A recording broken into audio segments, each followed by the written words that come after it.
Hello students, I am आकांक्षा। मैं आपको पढ़ाऊंगी botany. Botany में हम डिस्कस करेंगे paper second cytology, unit first. Topic है सेल स्ट्रक्चर। अब बात करते हैं साइटोलॉजी का मतलब क्या है। साइटोलॉजी को ग्रीक वर्ड्स में 2 पार्ट्स में डिवाइड किया गया है, क्रायोट्स और लोगस। क्रायोट्स का मतलब होता है सेल और लोगस का मतलब होता है study.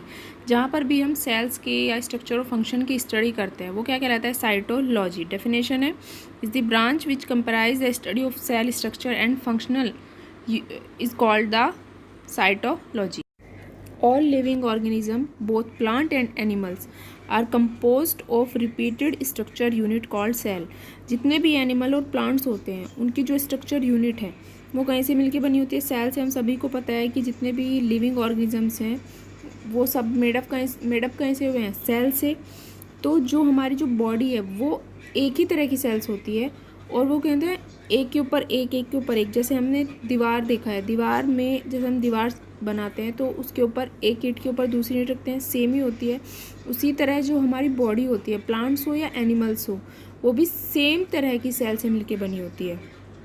Each cell is independently in performing all necessary procedure of life. और जो सेल्स होती है, हर एक सेल लाइफ के अंदर अपना एक इंडिपेंडेंटली अपना परफॉर्म करती है। ठीक है, हमारे जितने भी प्लांट हुए, एनिमल, जितने भी जो सेल्स होती हैं, अगर हमारी सेल्स वर्क कर रही हैं तभी हम सर्वाइव कर रहे हैं, प्लांट हो या एनिमल हो। अगर हमारी जो सेल्स होती हैं वो काम नहीं करेंगी तो क्या हो जाएगा, हम सर्वाइव ही नहीं कर पाएंगे। हमारी जो बॉडी है, प्लांट हो या एनिमल, क्या हो जाएगी, डेड हो जाएगी। All necessary procedure of life and is the least complex unit of matter which can be called living. सबसे पहले जिन्होंने सेल की खोज की थी एक साइंटिस्ट थे, रॉबर्ट हुक। 1665 में उन्होंने एक होलो कैविटी, उन्होंने एक बोतल के ढक्कन के कोई स्ट्रक्चर देखा ऐसा और उन्होंने उसका नाम दे दिया सेल। एक्चुअली में वो डेड सेल थी, लेकिन बाद में फिर बहुत साइंटिस्ट आए, ल्यूवेनहॉक, उन्होंने एक्चुअल में लिविंग सेल्स की खोज की। लेकिन जो सेल थ्योरी दी थी स्वीडन एंड स्वान ने, उन्होंने क्या कहा था कि all living organism are composed of the cell. जितने भी जो लिविंग ऑर्गेनिजम्स होते हैं, जितने भी जो जीवित प्राणी हैं, पेड़ पौधे हों या जीव जंतु, वो सब कहीं से मिलके बने होते हैं, सेल से। Main component of cell theory, all living being are composed of cell. जितने भी जो लिविंग ऑर्गेनिजम्स हैं वो कहीं से मिलके बने होते हैं, सेल से। All cell are basically similar in chemical composition and metabolism. जितनी भी जो सेल्स होती हैं, प्लांट्स या हों या एनिमल्स हों, लिविंग ऑर्गेनिजम्स में जितनी भी जो सेल्स होती हैं उनका जो केमिकल कंपोजिशन होता है सबका क्या होता है, सेम होता है। And all living being function because of the activity and their interaction of this cells. Cells जो होती हैं वो 2 तरह की होती हैं और जो सेल का जो डिवीजन होता है वो न्यूक्लियस के बेस पे होता है। फर्स्ट होती है प्रोकैरियोटिक सेल और दूसरी होती है यूकैरियोटिक सेल्स। प्रोकैरियोट्स में क्या होता है कि जो न्यूक्लियस होता है वो प्रिमिटिव होता है, न्यूक्लियस के चारों ओर न्यूक्लियर मेम्ब्रेन प्रेजेंट नहीं होती। और यूकैरियोट्स में क्या होता है, न्यूक्लियस के चारों ओर न्यूक्लियर मेम्ब्रेन प्रेजेंट होती है। प्रोकैरियोट्स को जब हम डिवाइड करेंगे तो प्रो मीन्स होता है प्रिमिटिव और क्रायोन मीन्स होता है न्यूक्लियस। तो इसका क्या मतलब है कि जिस भी सेल में प्रिमिटिव न्यूक्लियस प्रेजेंट होता है is called the prokaryotic cell. Prokaryotes के एग्जांपल हो गए हैं जैसे बैक्टीरिया और ब्लू ग्रीन एल्गी। इन दोनों में क्या होता है, जो न्यूक्लियस होता है वो इंसिपिएंट होता है। इसका मतलब क्या है कि जो न्यूक्लियस होता है वो स्टेबल नहीं होता। सबसे ज़्यादा जो प्रोकैरियोट्स की स्टडी की गई है वो कहाँ पे की गई है, ई कोलाई में। The most extensive study prokaryotes is E. coli, a common bacterium found in the intestine of human being. Eukaryotic cells में न्यूक्लियस के चारों ओर न्यूक्लियर मेम्ब्रेन प्रेजेंट होती है।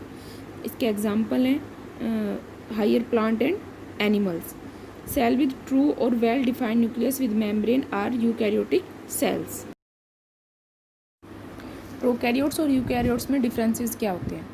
सबसे पहले तो जो न्यूक्लियस होता है प्रोकैरियोट्स में क्या होता है, एब्सेंट होता है और यूकैरियोट्स में प्रेजेंट होता है।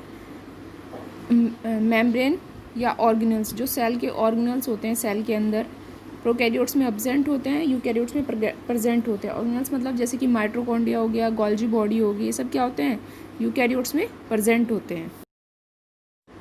प्रोकैरियोट्स का जो सेल स्ट्रक्चर होता है वो यूनिसेलुलर होता है, मतलब कि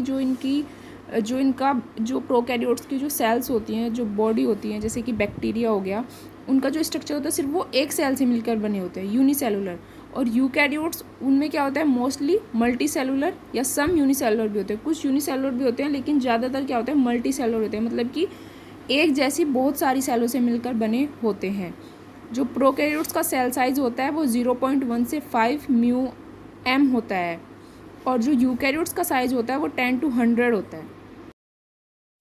जो प्रोकैरियोट्स की कॉम्प्लेक्सिटी होती है वो क्या होती है, सिंपल होती है, और यूकैरियोट्स की मोर कॉम्प्लेक्स होते हैं। मतलब कि प्रोकैरियोट्स में क्या होते हैं, जो इनकी जो कॉम्प्लेक्सिटी होती है, जटिलता होती है, वो बहुत ही कम होती है, सिंपल होती है, और यूकैरियोट्स में क्या होते हैं, अधिक जटिल होते हैं। डीएनए प्रोकैरियोट्स में सर्कुलर फॉर्म में होता है, मतलब कि राउंड गोलाई में होता है, और यूकैरियोट्स में लीनियर जो एक्चुअल में जो उसकी डीएनए की स्ट्रक्चर होती है वो यूकैरियोट्स में प्रेजेंट होता है। एग्जांपल जो प्रोकैरियोट्स के क्या होंगे, बैक्टीरिया, आर्कीबैक्टीरिया, फंजाई, कुछ फंजाई, और यूकैरियोट्स के एनिमल, प्लांट, फंजाई और प्रोटिस्टा। ऑर्गेनाइजेशन ऑफ सेल, मतलब सेल का जो संगठन होता है वो कैसे होता है, इसमें क्या क्या होता है। सेल के बाहर क्या होती है, सेल वॉल होगी and plasma membrane. Cell wall और प्लाज्मा मेम्ब्रेन कहाँ प्रेजेंट होती है, केवल प्लांट सेल्स में होती है। वैक्यूल होता है, वैक्यूल का क्या काम होता है, जो एक्स्ट्रा पानी हो जाता है प्लांट में वो वैक्यूल के अंदर जमा हो जाता है, और जब कभी प्लांट्स में सूखा हो, मतलब जैसे प्लांट में कभी सूखा पड़ गया तो जब पानी की आवश्यकता होती है तो प्लांट कहाँ से, वैक्यूल से पानी को एब्जॉर्ब कर लेते हैं। और प्रोटोप्लाज्म को डिवाइड करते हैं साइटोप्लाज्म और न्यूक्लियस में। न्यूक्लियस के अंदर क्या होता है, डीएनए, आरएनए, जेनेटिक मटेरियल। और साइटोप्लाज्मा में क्या प्रेजेंट होता है, जितने भी जो हमारे ऑर्गेनल्स होते हैं। साइटोप्लाज्मा लिक्विड फॉर्म में होता है। साइटोप्लाज्मा में क्या क्या प्रेजेंट होते हैं, माइटोकॉन्ड्रिया, गोल्जी बॉडी, और जितने भी राइबोसोम, ये सब कहाँ प्रेजेंट होते हैं, साइटोप्लाज्मा में। तो जो स्ट्रक्चर है आप देख रहे हैं कि होता है plant cell, outer layer cell wall कहलाती है, इनर सेल मेम्ब्रेन, और जो लाइट ग्रीन कलर का है इसके अंदर सेल के, ठीक है, आप फील है इसके अंदर साइटोप्लाज्मा में क्या होते हैं, सारे जो सेल के ऑर्गेनल्स होते हैं ये सब साइटोप्लाज्मा के अंदर होते हैं, जैसे माइटोकॉन्ड्रिया हुआ, क्लोरोप्लास्ट, एंडोप्लाज्मिक रेटिकुलम, न्यूक्लियस, ये सब कहाँ होते हैं, सेल वॉल के अंदर साइटोप्लाज्मा में प्रेजेंट होते हैं। सेल की जो आउटर लेयर होती है उसे क्या बोलते हैं, cell wall. In all plant including bacteria, it is the cell wall present on the surface. Bacteria क्या होता है तो प्रोकैरियोट्स में, लेकिन बैक्टीरिया में भी सेल वॉल प्रेजेंट होती है। The presence of cell wall in plant and the main difference between plant and animal. Plant and animal cell में जो main difference क्या है, सेल वॉल। एनिमल सेल्स में सेल वॉल प्रेजेंट नहीं होती, जबकि प्लांट सेल में सेल वॉल प्रेजेंट होती है। The cell wall varies in thickness from 0.1 μm to 10 μm in different cell.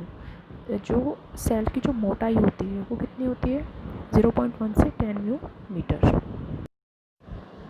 Composition, जो प्लांट सेल्स होती है वो कहीं की बनी होती है, सेलुलोज और हेमी सेलुलोज। सेलुलोज में क्या आते हैं, बीटी ग्लूकोज यूनिट, और हेमी सेलुलोज में क्या आते हैं, आर्बिनोज, मोनोज, सेलोज एंड ग्लैक्टोज।